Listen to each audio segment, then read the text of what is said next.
welcome to Alum House Sound. My name is Dave, and today we're going to look at a subscriber's scene.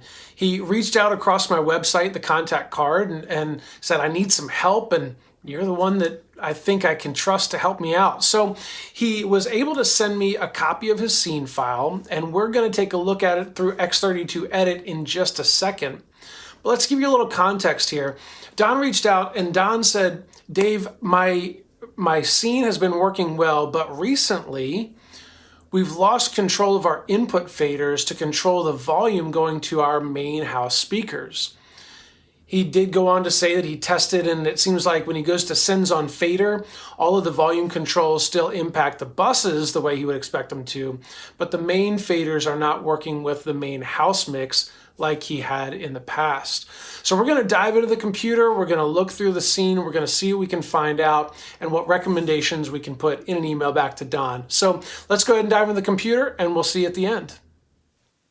All right, so I've gone ahead and loaded up this scene. We're going to take a look at this. Obviously, I'm not on site with them, but again, the challenge here is that while they have they're messing with faders on their inputs, and they say that that doesn't impact anything within their main mix. So we want to kind of check things from top to bottom.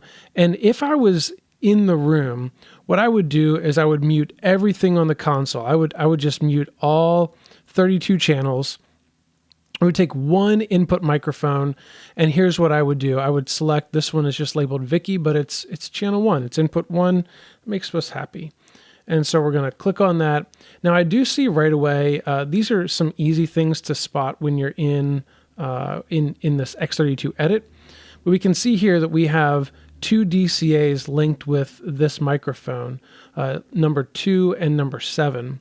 And luckily over here on our right, we've got the DCAs, so we can see that this is, looks like female, maybe female vocals. Yeah, female vocals there.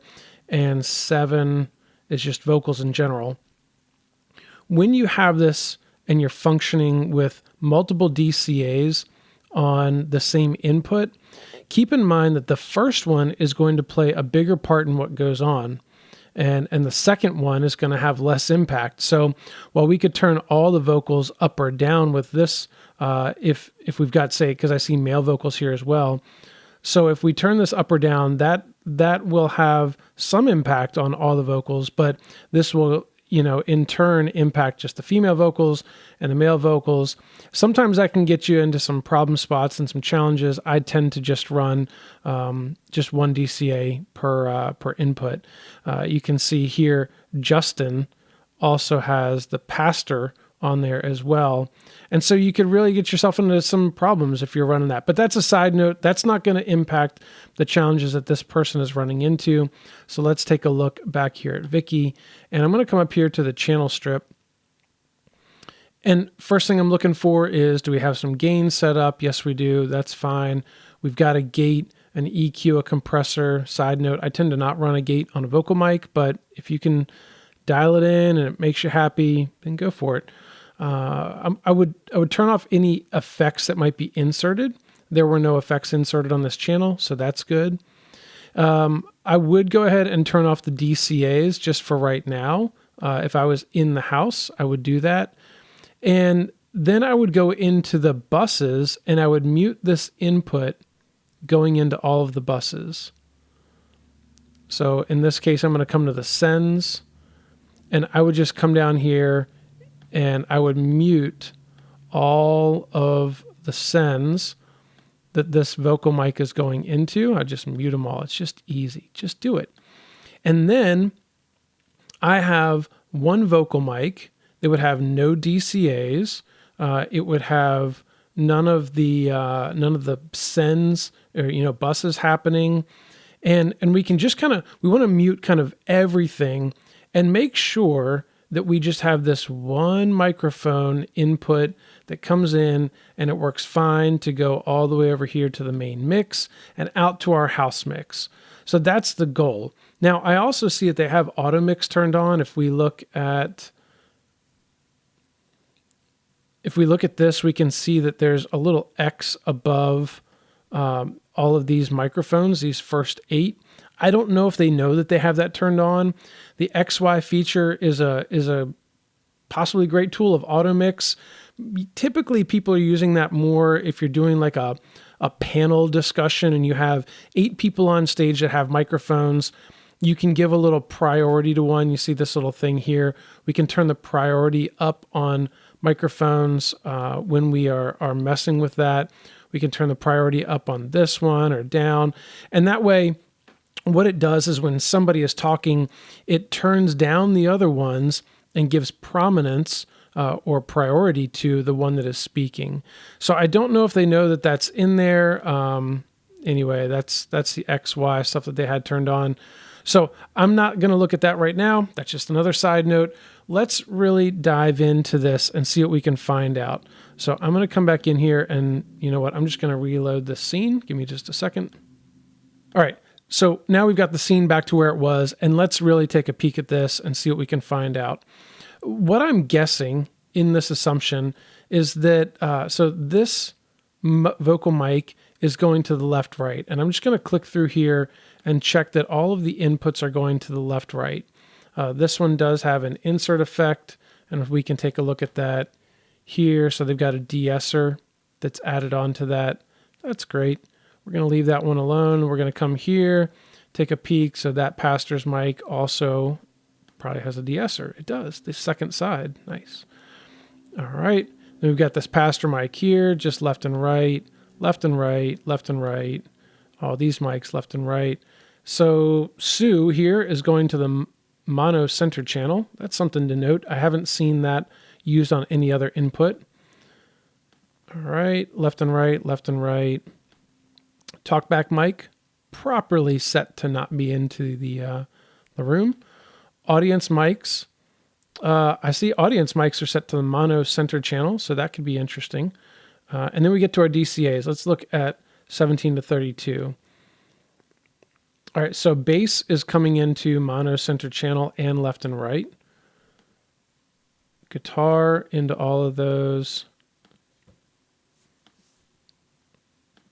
Taking a peek down here. All right, so we're checking all of these inputs. Hi-hats are just into the mono center channel. Overheads are only into the mono center channel. And then it looks like we've got some random, all right, choir mics here. Okay, so we've checked all of those. Now the next thing I want to check is we're going to come down here, check our effects. Because effects, if they're going into the house, that's not a bad thing, but we just want to check and see where they're going. So auxes, okay, PC input is mono center channel, main left, right, live stream, aux. So what I don't know is if they're mixing in a DAW and having the live stream come back through, but this definitely is a concern. We're going to check our routing here in a second. Live stream is set to go to left and right and mono center channel. Still don't know what the mono center channel is going to, but we'll also find that out when we look in the routing. Aux 5 and 6 set to left and right. That's fine. All right, they've got all of their effects muted, and I see that this is set to mono center.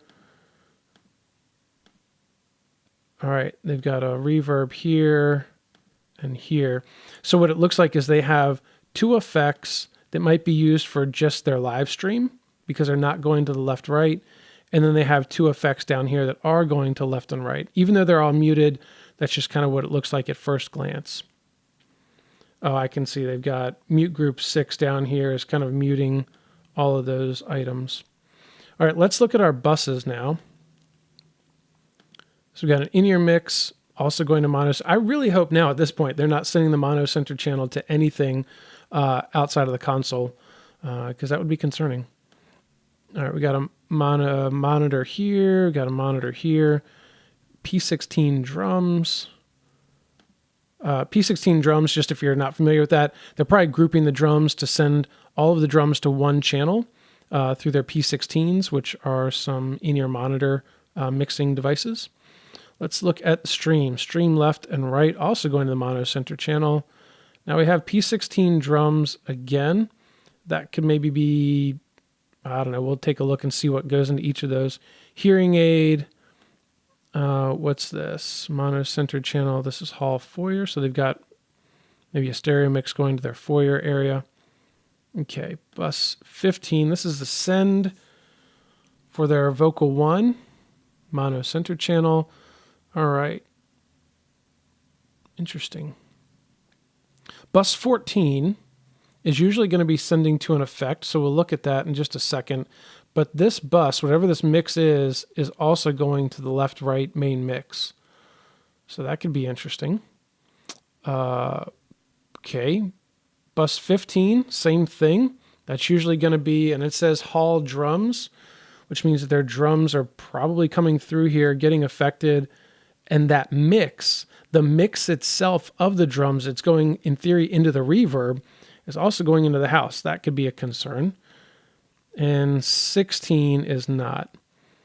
So I think right there, if they're trying to turn the drums down, but they have this mix going into this bus, I would be keen to turn this off here and this one here. Now I also see that this is going into a matrix, and the matrix here is next to us. So we've got left, right, and center. So that's probably going to be sending to their mains. So I didn't see what else is going into those matrices, but we're going to check. Let's just take a peek here at the main left and right bus. So main left and right bus is going into left, right, and center. This reverb is not. This reverb is not. The bass and keys bus is going into the left, right, center matrix. It was also going into the left, right, and this was also going into the left, right. So this could be doubling up where you're sending. Wow. Okay. Let's see what's going into this bus now. Bus 14. We're going to come down here, select bus 14. And we're going to go look at our inputs. So we've got bass, guitar, keys, and key drums. Oh, I think they maybe use like a keyboard to do some sampling for drums. So those are going into a bus. And let's look at this though. This channel is also going to the left-right mix. So keys and drums, if we think about this path here, signal path, key drums are going into the left-right mix, which is going to the matrix, which goes out to the house. It's also feeding into this bus that we're looking at. And this bus is feeding into the matrix, and this bus is feeding into the house. So now we've doubled all of this, actually tripled, I guess, because it's going to the matrix a third time. So that's probably not good. What else is going into this? Okay, so none of these are going in. Okay, I'm going to come back to the bus master here, go back to main left and right, and let's look at Hall drums is going into the left and right. So I'm going to go over here and hit Hall drums, take a peek. So we have a mixture of drums. These are all going into the left-right mix. See that? They're also mixed into the Hall drums. And the Hall drums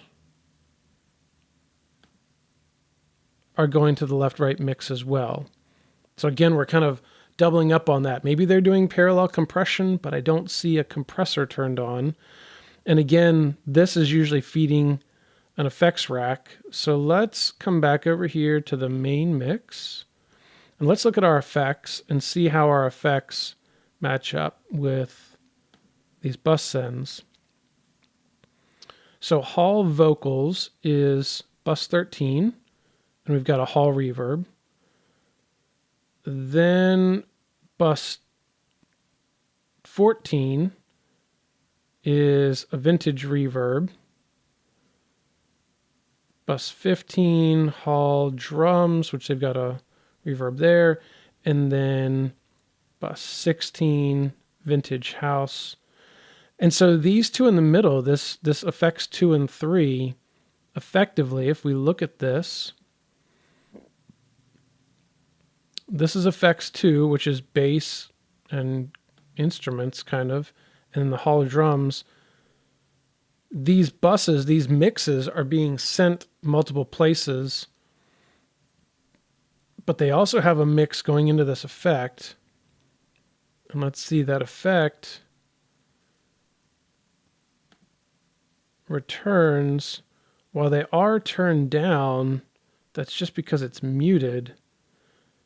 Yeah. So I think we've got a lot of doubling up going on in this scenario. I would love to strip this back and just kind of mute things and only add them in where we need to. I'd really be keen to take this bus here, the bass thing, and I'm pretty sure that that needs to be not in left and right. The hall drums, I'm pretty sure that needs to not be in left and right. Also noting that, again, a matrix is a mix of buses. So when we look at this bus here and know that it's being sent into, again, it was being sent into the left and right, and it was being sent to the matrix is what's going out to the house. So we have the mix, that's the instrument, that's the input, We've got the input going into the main left and right, which goes to the matrix into the house. Then we have this bus, which was going to the main mix, to the matrix and the house. And then it's also being sent to the matrix again. So I think there's just a bunch of doubling up. I think there's some cleanup that needs to be done there. That's my assumption with this quick look here. I hope that this has been helpful in helping you take a look at your problem spots, maybe troubleshooting. If I get some word back from this person, maybe I'll put a post up or comment on this video to let you know what the outcome was and what fixed it. But this is a quick couple-minute look at this scene, how I would troubleshoot, specifically remotely now, and taking a look at that. I do want to look at the routing real quick and see what we can come up with. We're just going to go to outputs. So routing, and then we're going to go to outs. And what we're looking for is to see if the mono center channel is being sent anywhere. Ooh, really concerning now. The mono center channel says it's being sent to what they have listed as subs, output 13. It is post fader. And so then if we come and we look for output 13, yeah, output 13 is set to go out the outputs here. Maybe it's on AES50 as well. I'm not sure if they're running AES50. I guess I can look at the inputs and see. So they do have AES50, so they've got a stage box. And they've got quite a user set up here. So if I look at the user inputs, so the user inputs, they've just done some patching in here to have a mixture of AES50 and local inputs to get their layout on their board the way that they want it. And that's fine.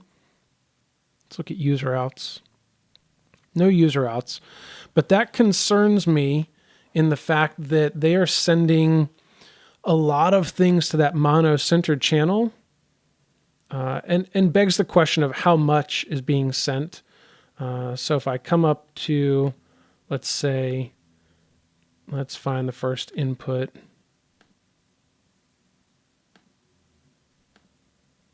All right, so Sue is being sent to mono-centered channel. So Sue is being sent to the mono center channel, and I want to come in and take a look. So let's look up here in X32 Edit. We can click on this main tab up at the top, and this gives us a depiction of how much is going to the left and right versus the mono center. And we do have some information. You see right here, minus 37. So that's showing us we've got Sue is actually being fed to that center channel. Man, this kind of concerns me. So if I come and take a look at bass is kind of cranked up in that mono center channel, which makes sense because it's going to the subs. Guitar's got some volume going to the subs, but keep in mind that these instruments are going to buses, and those buses are also being sent to the subs. Wow, this is a little concerning. When I look at buses now here, P16 bus. All right, at least even though it's selected, it's all the way down. P16 drums. All right, so their hallway foyer mix is also being sent pretty hot into their subwoofer in their house. Let's see about their live stream. Their live stream mix, which is, again, a secondary mix that's not their house mix, but it's also being sent to their subs. So I think they've got some cleanup that they can do here. I'm going to make some recommendations to them across email and see if we can, get this cleaned up for them. Maybe I can take a stab at it remotely like this, send them a scene file. But these are a lot of things that I'm looking at as I'm trying to help diagnose some challenges, from states away. All right, well, thanks for checking this out. I hope you found some helpful tips in there. Maybe you want to do some research on the XY, the auto mixing. Maybe you want to look at how you're routing your mono-centered channel. But I do have a few things I'm going to put in an email back to Don, and hopefully this video makes its way to him as well, and he can kind of see a little bit more of my thought process in how I was researching his scene. But if you've got questions, feel free to put them in the comment section below. I do read all the questions and comments that come in the comment section. If you've got some questions about tools that I use or how to get in touch with me, check the description of this email and you can find some information there. But I hope to see you guys in the next one. Hit the like button, hit the subscribe button, and we'll see you soon. Peace.